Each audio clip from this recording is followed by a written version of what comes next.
Bonjour à toutes et à tous. La CFDT, la CGT et FO étaient présents le 23 octobre 2023 au ministère de l'Économie, des Finances et de la Souveraineté industrielle et numérique. La CFDT a défendu l'emploi dans la totalité du groupe Atos et dans les deux groupes envisagés après la séparation du groupe en deux.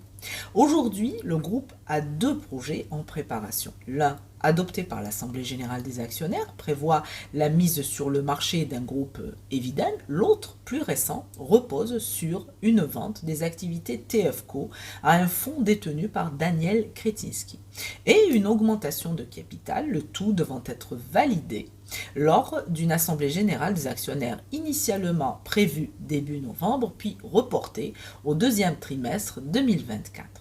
La CFDT refuse la vente par appartement car elle menacerait l'emploi dans les parties non vendues.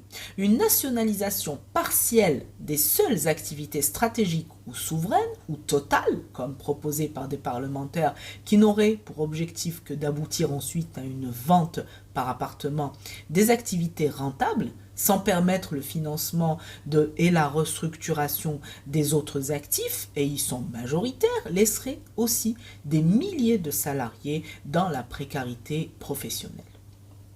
La CFDT a donc à nouveau demandé un investissement de l'État qui sécurise l'emploi et prépare le rebond du groupe. Rappelons que la CFDT a sollicité l'intervention du gouvernement il y a déjà près d'un an et demi, dès le début des rumeurs et de la campagne médiatique menaçant la pérennité du groupe.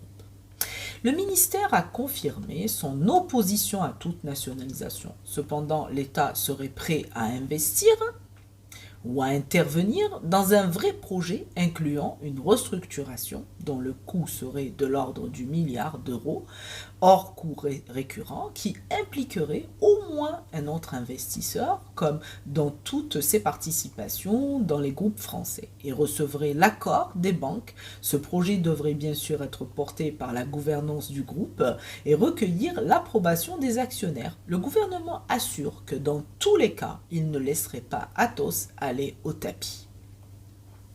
Bercy a également confirmé que l'éventuelle participation du fonds de Daniel Kretinsky à hauteur de 7,5% dans le groupe Eviden après l'opération de vente de TFCo ne menacerait pas la souveraineté, rappelant la participation passée de Siemens dans le groupe.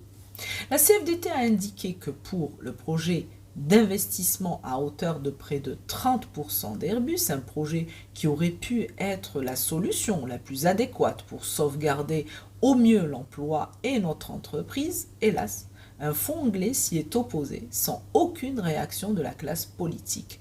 Dans cette période incertaine où le groupe est l'objet de tant de manœuvres, les uns ou des autres, la CFDT renouvelle sa demande que le gouvernement se positionne et défende l'emploi en France pour soutenir les activités souveraines du groupe sans pour autant écarter les autres activités.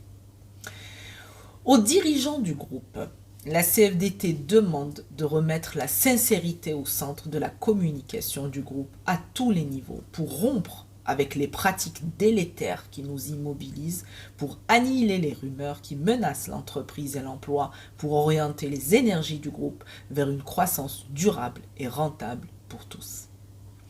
Merci pour votre écoute et à très bientôt.